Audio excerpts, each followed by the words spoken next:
Donald Trump's unexpected directive to reduce the scale of a significant joint military exercise with South Korea has elicited apprehension among policymakers and analysts across the Pacific. The president's assertion that this move was motivated by his positive rapport with North Korean leader Kim Jong Un has prompted uncertainty regarding its strategic rationale and broader implications. Joint military exercises have traditionally served as a cornerstone of U.S. efforts to foster regional stability and prevent conflict. These operations are undertaken not as preparations for offensive action, but to enhance deterrence, reassure allies, and send clear signals to potential adversaries. The decision to downgrade such exercises has therefore raised questions about the United States' commitment to the defense of South Korea and the credibility of its extended deterrent.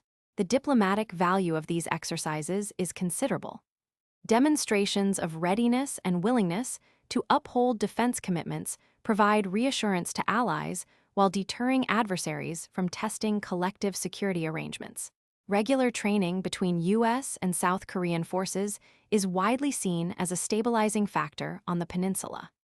However, the current administration's approach emphasizes unpredictability as a negotiating tool, under the premise that adversaries are less likely to provoke the United States when outcomes are uncertain.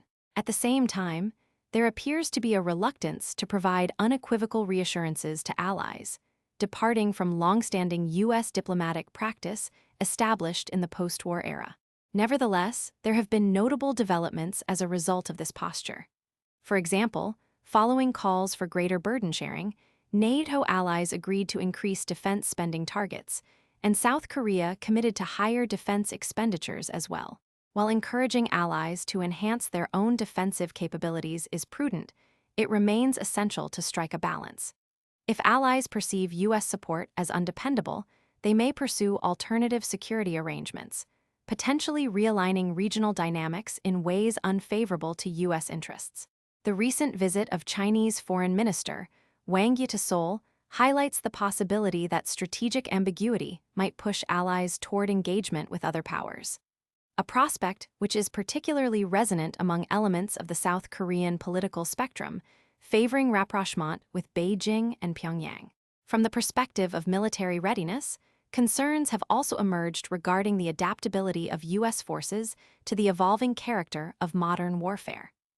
Recent training scenarios have exposed vulnerabilities in U.S. military doctrine, notably in the areas of drone warfare and countering emerging technologies.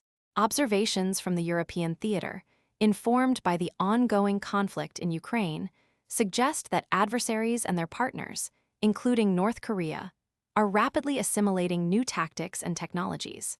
For instance, an increasing number of North Korean troops have gained first-hand combat experience in cooperation with Russian forces. This underscores the urgency of modernization efforts within the U.S. military, particularly as key programs and advocates for innovation have encountered setbacks. The Korean Peninsula remains a perennial challenge in American foreign policy. Historical precedents, such as the exclusion of Korea from the U.S. defensive perimeter, prior to the Korean War and subsequent difficulties in force readiness and policy coherence, serve as cautionary tales. While the current administration has articulated a commitment to robust defense spending, it is imperative that these resources are allocated effectively to meet the demands of contemporary security challenges.